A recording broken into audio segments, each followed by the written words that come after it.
Well, thank you so much for joining me this morning or afternoon. My name is Sunny Chen. I'm the Executive Director of Healthy Mothers, Healthy Babies, and I am just thrilled to be able to share with you the great work we've been doing. Thank you for the introduction, Carissa.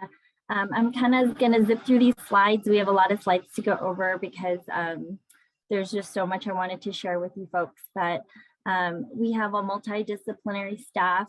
We're a nonprofit that's been around since 1992. You can read our mission statement right there, but really we have created this team with a, whatever it takes attitude to go out into the community and provide maternal health services. And Dr. Judy Moore-Peterson, have had some conversations about putting light into bringing more help to the moms, pregnant and parenting women of Hawaii. So thank you for this opportunity. Our multidisciplinary staff, as you can see their credentials, we have a very unique model that we follow. We have an EPRN with midwives at the community level that also work in tandem with doulas that speak multiple languages, including Korean, Tagalog, Chuukese. We also have LCSWs, nurses, lactation consultants, and CFCs that work in tandem with case management. Just to give you a visual, this is what our team looks like. I don't have our doulas on here, but on our website, you could see our amazing doulas that also support our families. And you can also see that our credentials kind of cross-pollinate. I have a nursing background with a lactation background as well, and so do some of our midwives and nurses, and we kind of cross-pollinate in that way. Who we serve, so 39% of our families are Native Hawaiian. That got a little bit diluted because of our COVID vaccines and testing numbers in the last 2 years. 50% identify as Pacific Islanders, 42% are single mothers, 41% are on Medicaid, 47% are receiving either WIC, SNAP, or both. And you can see the breakdown at the bottom there by health plan. HMSA, obviously, 25%. And then you can see Aloha, followed by Aloha Care, and then United and Kaiser. TRICARE is the one that kind of always surprises me. We always have about 5 to 10% in a lot of our programs that are either veterans or have some sort of affiliation with the military, just because of the nature of Hawaii having such a large military presence, and a lot of mothers just seeking help outside of what's available for the military, just to kind of get out of the military setting. So that's been something that we've also focused on, and a lot of, although they may not be single, they may not have their partner with them because their partner might be deployed or not in state at the moment. So a lot of our doulas do accompany military families as well. These are a little quick overview of our programs and services. I can't really go into the detail of every program. We're going to really focus in on how the integration of the programs affect our maternal mental health programs. And but you can see that, we have a clinical service arm that accompanies our doula services. We have perinatal education, childbirth education, new parent support groups, tobacco cessation, lactation support. One of the main programs that a lot of our partners know us by is Hawaii Cribs for Kids and Pico Pals, which is a safe sleep education, supported mostly by the Department of Health since 2013. And we do anywhere from 200 to 400 safe sleep classes and pack and plays to families a year. We also do emergency food and essential provisions like cribs and diapers. And we have official partnerships with over 35 partner agencies in the community. We recently started a community-based doula program, which I will touch on, and 24-hour, 7 days a week telehealth platform that we also recently started. So really, when I sought out to see how we would integrate the healthcare arm for Healthy Mothers, Healthy Babies, which historically was a social service organization, we really wanted to make mental health a priority. And for most of us on this call, we know that, you know, the 1 year postpartum suicide and substance abuse are the leading causes of maternal deaths. Maternal mental health conditions such as anxiety, postpartum depression, birth-related PTSD are the most common complications of pregnancy and childbirth. It affects 1 in 7 women, but in the families that we serve, we would say it's closer to 1 in 5. And what's more alarming is that 75% of these conditions go untreated. And studies show that 100% of these conditions respond to early intervention. So we sat down, and when we looked at what mental health integration would look like within our programs, we really wanted to change the narrative and integrate behavioral health into everything we do and normalize the talk with our families, because often women of color, the families we serve, there is a stigma about talking about mental health issues. And how do we make it accessible, and how do we break down the barriers that keep people from accessing help? So we really, through the ROSE program, it's called Reach Out, Stay Strong, Essentials for Mothers of Newborn. It's an empirically validated prevention intervention for postpartum depression. So it is conducted by the Michigan State University, and we are part of a 3-year cohort. We are being studied by how these interventions that we've integrated, these classes and this behavioral health component into all of our programs, have an effect for mental health in our priority population. So it's educational classes structured throughout all of our programs. They provide healthcare to low-income pregnant women, and they're funded by the NIH to help clinics and agencies that serve low-income pregnant women to learn and use ROSE as part of their routine care. It's highly structured, easy to learn, easy to be delivered, and they gave us the flexibility to be able to integrate it well, to make it work for our programs and the families that we serve. Let's see. So maternity contributing factors, pilot population. So the take-home message here, if you look at all of the statistics, you see that 90% of the NICU babies were born to mothers enrolled with the same Medicaid plan as babies. So this is looking closely at our partner, Aloha Care, one of our initial partners, and kind of discussing where we would go, next steps, and how our partnership, what it would look like. And we found that 73% began prenatal care in their first or second trimester. 41% of mothers were supported by their OB case management team. And engagement in case management did not tend to correlate to avoidance of NICU.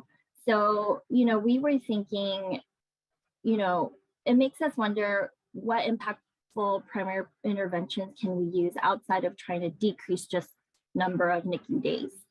The majority of the Medicaid population were born to impactable members. So pregnant and birthing people where health plans could actually have an impact on the health of the baby. There's this huge opportunity here to find the 4 out of the 10 members who haven't seen their PCPs in the last 2 years. Personally, I see this on the front lines where a mobile clinic is finding people when we go to our partner organizations and shelters that we serve, whether it be for reproductive health or PPD screenings or a simple STD test, anything. But this is our chance for early intervention at the community health level. And we can't just assume that people are going to go out and get care on their own. So this was a huge opportunity that we were really excited about to get started with our Aloha Care partnership. So our perinatal support program, Mana Mama, is designed to be a supplemental program, not to replace their regular care and take place of their OBs or their normal PCPs. and who have established relationships. We're really trying to find the 4 out of the 10 women that we spoke about in the previous slides, nor is it designed to take the place of high-risk care management by the health plan or the designee. So the program reaches out to engage and wrap around significant services for the women that pregnant and parenting families that we serve. And you know, they may not have been identified as high risk or targeted by your complex care coordination team, but they may still have significant social and behavioral needs. So when it comes to identifying those individuals who lack information or for cultural reasons, or maybe do not go into timely care, our goal is always the same: get the individual into timely, appropriate care, whether it be medical, behavioral health, or social services. Ultimately, care coordination and permanent care should be with the primary care or long-term sustainable behavioral health supports where the member has best access. So we started the Mana Mama mobile clinic and our prenatal care last March in 2021. And 100% of the members that we served had positive depression screens and received some sort of intervention through HMHB. And of the members called and reached, even if they didn't need direct mental health services at the moment, 86% were engaged with HMHB in some other way, which whether that means postpartum meal services or emergency meal services or connections to WIC or SNAP. In 2022, our future evaluation of outcomes will include PPC, prenatal and postpartum measures, depression screening measures, perinatal vaccination measures, rates of pregnancy intention screening, cost of pregnant members and infants of members, and maternal and other maternal infant health outcomes. So this is a little bit complex, but I wanted to go over. You don't have to, and you guys could kind of look at the slide deck later in detail, but the Aloha Care team and I, with our team, really went over workflows management of, you know, what the data sharing would look like between our health plan, the health plan, and Healthy Mothers, Healthy Babies. And what the follow-up of the members would be. We're able to quickly receive data and send data and use information to reach members through mail, phone, or telehealth options. Screenings include depression screenings and social determinants of health screenings, as well as questions about the member or infant plan for continuity of care. We have the capacity to develop unique plans for all members who choose to engage.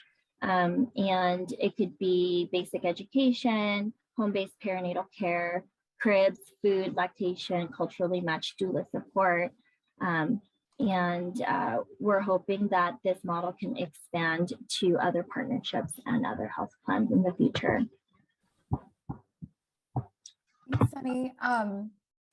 Just want to jump in here quickly because we do have some Q&A for you. Do you have any like last minute notes to close off the conversation or close off the presentation before we jump into Q&A?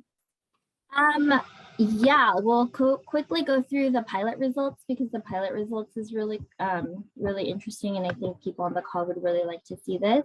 So bottom line, you can kind of see all our pilot results there and read it. Sorry, it's a lot of words, but we do have a really high success rate of engagement because of the relationships we have and with clients, whether it be through all our social services or telehealth platform.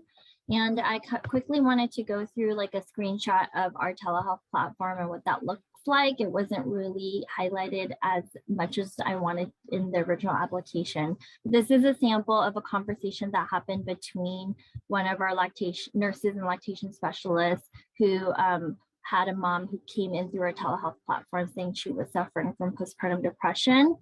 And you can see there's a lot of conversations in between missing, but you can see that she's wanting help. We got connected to her connected to a provider, and the time to connect to a provider was less than 30 minutes. And we also supported her and got her into Pico Pals New Parent Support.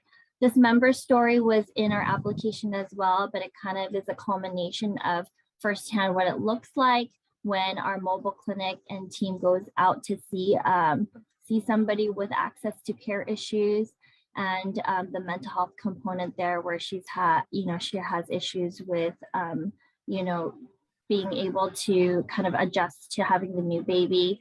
And then the next time we come back and we boost the whole family with COVID vaccines, and we follow up via text message, phone calls, and give her a lot of social support. So you can see she's got the well baby check, family planning visits, mental health screenings, COVID-19 outreach, diaper distribution, and food distributions. So the other thing is we've been recognized by the Medicaid for Innovation on Mana Mama and the work that we've done during COVID-19 and the outreach that we've done at the community level, and will be featured as an in-depth case study. So we're really excited about that as well. And I'd be remiss if I didn't talk about our statewide partners that I had touched on before. This work isn't done alone. We certainly have a champion within Aloha Care to also make this possible, and all the the intricate details of the data exchange that needs to happen. But these are our current statewide partners that we keep updated MOUs and BAA agreements with, so that we can help our families in need, and together we can move the needle one family at a time. So thank you, and I will